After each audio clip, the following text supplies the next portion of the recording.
ವಿದ್ಯುತ್ ವಾಣಿಗೆ ವೆಲ್ಕಮ್. ರಾಜ್ಯದ ವಿದ್ಯುತ್ ಗ್ರಾಹಕರಿಗೆ ಈಗೊಂದು ಗುಡ್ ನ್ಯೂಸ್ ಸಿಗ್ತಾ ಇದೆ.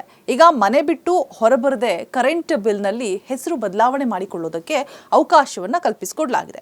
ಬೆಸ್ಕಾಂ ಈ ಹೊಸ ಆನ್ಲೈನ್ ಸೇವೆಯನ್ನು ಪರಿಚಯ ಮಾಡಿರುವಂಥದ್ದು ಖುಷಿಯ ಸಂಗತಿ ಕೂಡ ಹೌದು. ಇನ್ನು ಈ ಸೇವೆಯ ಮುಖಾಂತರ ಗ್ರಾಹಕರು ತಮ್ಮ ವಿದ್ಯುತ್ ಖಾತೆಯಲ್ಲಿ ಇರುವಂತಹ ಹೆಸರನ್ನ ತಪ್ಪಿದ್ರೆ ಅಥವಾ ತಪ್ಪೇನಾದರೂ ಇದ್ರೆ ಅಥವಾ ಮಾಲೀಕತ್ವ ಬದಲಾವಣೆ ಆಗಿದ್ರೆ ಸುಲಭವಾಗಿ ಆನ್ಲೈನ್ ಮೂಲಕವೇ ಅಪ್ಡೇಟ್ ಅನ್ನು ಮಾಡಬಹುದು. ಈಗ ಕ್ಯೂನಲ್ಲಿ ನಿಲ್ಲುವಂಥದ್ದು, ಕಾಯುವಂಥದ್ದು, ಅಲ್ಲೆಲ್ಲೋ ಹೋಗಿ ಅದೆಲ್ಲ ಏನು ರಿಸ್ಕ್ ಇಲ್ಲ. ನೀವೇ ಆನ್ಲೈನಲ್ಲಿ ಅದನ್ನು ಬದಲಾವಣೆ ಮಾಡುವಂತಹ ಆಪ್ಷನ್ ಅನ್ನು ಕೊಟ್ಟಿದೆ. ಇನ್ನು ಮುಂದೆ ಕಚೇರಿಗಳಿಗೆ ಭೇಟಿ ನೀಡುವಂತಹ ಅಗತ್ಯ ಇರೋದಿಲ್ಲ. ಡಿಜಿಟಲ್ ಪ್ಲಾಟ್ಫಾರ್ಮ್ ಮೂಲಕವೇ ಈ ಪ್ರಕ್ರಿಯೆ ಕಂಪ್ಲೀಟ್ ಆಗುತ್ತೆ. ಇನ್ನು ಮನೆಯಿಂದಲೇ ಹೆಸರು ಬದಲಾವಣೆ ಅರ್ಜಿ ಸಲ್ಲಿಸುವಂತಹ ಅವಕಾಶ ಕೂಡ ಇದೆ. ಇನ್ನು ಅಗತ್ಯ ದಾಖಲಾತಿಗಳನ್ನು ಆನ್ಲೈನ್ನಲ್ಲಿ ಅಪ್ಲೋಡ್ ಮಾಡುವಂತಹ ಸೌಲಭ್ಯ ಕೂಡ ಇದೆ.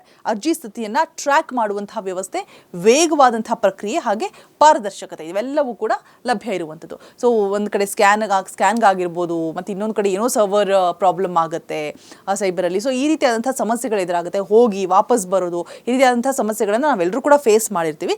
ಈಗ ಆ ಸಮಸ್ಯೆ ಇಲ್ಲ. ನೀವೇ ಒಂದು ಸ್ವಲ್ಪ ತಲೆ ಉಪಯೋಗಿಸಿ ಒಂದು ಸ್ವಲ್ಪ ಟೈಮನ್ನು ಕೊಟ್ಟರೆ ಮನೇಲೆ ಎಲ್ಲ ಬದಲಾವಣೆಗಳನ್ನು ಕೂಡ ಮಾಡಬಹುದು. ಇನ್ನು ಈ ಸೇವೆ ಆರಂಭವಾದ ನಂತರ ಗ್ರಾಹಕರಿಗೆ ಸಮಯ ಮತ್ತು ಶ್ರಮ ಇದೆರಡೂ ಕೂಡ ಉಳಿತಾಯ ಆಗುತ್ತೆ. ಸೇವಾ ಗುಣಮಟ್ಟದಲ್ಲೂ ಕೂಡ ಸುಧಾರಣೆ ಆಗಲಿದೆ ಅಂತ ಹೇಳ್ಬಿಟ್ಟು ಅಧಿಕಾರಿಗಳು ತಿಳಿಸಿದ್ದಾರೆ. ಇನ್ನು ತುಂಬ ಉಪಯುಕ್ತವಾದಂತಹ ಸೇವೆ, ಜೊತೆಗೆ ಕಚೇರಿಗೆ ಹೋಗುವಂತಹ ತೊಂದರೆ ತಪ್ಪತ್ತೆ. ಈ ಬಗ್ಗೆ ಗ್ರಾಹಕರು ಕೂಡ ಒಳ್ಳೆ ಅಭಿಪ್ರಾಯವನ್ನೇ ವ್ಯಕ್ತಪಡಿಸಿರುವಂಥದ್ದು. ಬಿಕಾಸ್ ಯಾವುದೇ ತಲೆ ಬಿಸಿಲ್ಲ. ಇವಾಗ ಎಲ್ಲ ಡಿಜಿಟಲ್ ಯುಗ ಆಗಿರೋದ್ರಿಂದ ಎಲ್ಲವೂ ಕೂಡ ಎಲ್ರಿಗೂ ಗೊತ್ತಾಗಿರುತ್ತೆ. ಬಿಕಾಸ್ ಮಕ್ಕಳು ಕೂಡ ಹ್ಯಾಂಡಲ್ ಮಾಡ್ತಾರೆ ಎಲ್ಲವನ್ನು ಕೂಡ. ಸೊ ಹಾಗಾಗಿ ಇನ್ನು ಗ್ರಾಹಕರು ಅಧಿಕೃತವಾಗಿ ವೆಬ್ಸೈಟ್ನಲ್ಲಿ ನೀಡಿರುವಂತಹ ಹೊಸ ಲಿಂಕ್ ಮೂಲಕ ತಮ್ಮ ವಿವರಗಳನ್ನು ಸರಿಯಾಗಿ ನಮೂದಿಸಿ ಅಗತ್ಯ ದಾಖಲೆಗಳನ್ನು ಅಪ್ಲೋಡ್ ಮಾಡಬೇಕು. ಇನ್ನು ವಿದ್ಯುತ್ ಸೇವೆಗಳಲ್ಲಿ ಡಿಜಿಟಲೀಕರಣದತ್ತ ಮತ್ತೊಂದು ಹೆಜ್ಜೆ ಇಟ್ಟಿರುವಂತಹ ಬೆಸ್ಕಾಂ ಗ್ರಾಹಕರಿಗೆ ಸುಲಭ ಹಾಗೆ ವೇಗವಾದಂತಹ ಸೇವೆಯನ್ನ ನೀಡುವತ್ತ ಮುಂದಾಗಿದೆ. ಇದು ಖುಷಿಯ ಸಂಗತಿ.